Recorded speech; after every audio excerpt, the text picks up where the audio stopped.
Okay, we're going to be finding the greatest common factor of large numbers. Okay, let's start off with 60.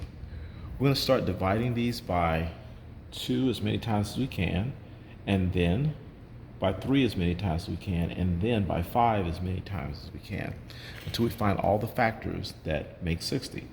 So we'll start off by dividing by 2. So 60 divided by 2 will give us 30. 30 also can be divided by 2, and this will give us 15. Now 15 is an odd number. It cannot be divided by 2, so we're going to divide it by 3. So 15 divided by 3 will give us 5.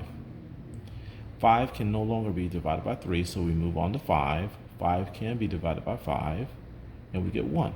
So 1 lets us know we're done. So our factors will be 2, 2, 3, and 5. So let's write this down. 2 times 2 times 3 times 5. Okay, and now for the 4. Okay, 4 divided by 2 will equal 2. And then 2 can be divided by 2, and that'll give us 1, which means we can stop. So we have the factors for 4 is 2 and 2. So I write down 2 times 2. And now let's circle what's common. 2's are common here, and these two are in common. And so we write down all our common numbers are 2 times 2, and that equals 4. So 4 is our greatest common factor for 60 and 4. Now let's do 60 and 20. 60 can be divided by 2, which equals 30. 30 can be divided by 2, which gives us 15. 15 cannot be divided by 2, so we begin to divide by 3. So divide by 3, that equals 5. 5 cannot be divided by 3, so now we divide this by 5. 5 divided by 5 is equal to 1. So our factors for 60 are 2, 2, 3, and 5. Let's write that down. 2 times 2 times 3 times 5. And now we're getting the process for 20. 20 can be divided by 2. That equals 10. 10 can also be divided by 2, and that gives us 5. Now 5 cannot be divided by 2, so we move on to 3. Well, 5 cannot be divided by 3, so we move on to 5. 5 can be divided by 5, and that gives us 1, and we finish. So our factors are 2, 2, and 5. So let's write those down. 2 times 2 times 5. Now let's find out what's in common. These 2's are in common, these 2's are in common, and these 5's are in common. So what's in common is 2 times 2 times 5. And that's 4 times 5, which is 20. This is the greatest common factor. Okay. All right, once again, we want to get all the factors of 60. So we'll start by dividing by 2, and that equals 30. We're going to divide that by 2, and now we have 15.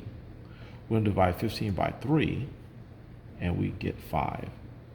5 we will divide by 5, and that gives us 1, and that lets us know we can stop. Okay, so our numbers are 2, 2, 3, and 5. So this is 2 times 2 times 3 times 5. Now, 25. 25 cannot be divided by 2. 25 cannot be divided by 3. 25 can be divided by 5. And this equals 5. 5 can be divided by 5, and that equals 1. So 1 lets us know we can stop, and we can use these as our factors, 5 and 5. So 5 times 5. Now let's find out what's in common. We have a 5 here and a 5 there. That's all that's in common, which is just a single 5. So this is the greatest common factor. It's 5. Okay, Let's move on to 60 and 50. So 60, we'll divide that by 2. This will equal 30. 30 can be divided by 2. This gives us 15. 15 can be divided by 3, which gives us 5. And 5 can be divided by 5, which gives us 1, our stopping point. So our factors are 2, 2, 3, and 5. So let's write these factors down. 2 times 2 times 3 times 5. Now 50 can be divided by 2. And this will give us 25. So this equals 25. 25 cannot be divided by 2, and 25 cannot be divided by 3. So we're going to divide it by 5. So 25 divided by 5 equals 5. And 5 can be divided by 5, which gives us 1. We're finished. So our factors are 2, 5, and 5. So we're going to write those down. 2 times 5 times 5. And we'll start finding our common factors. So the 2's are common, and these two 5's are common. So in all, 2 times 5 creates our greatest common factor, which is 10. So 10 is the greatest common factor.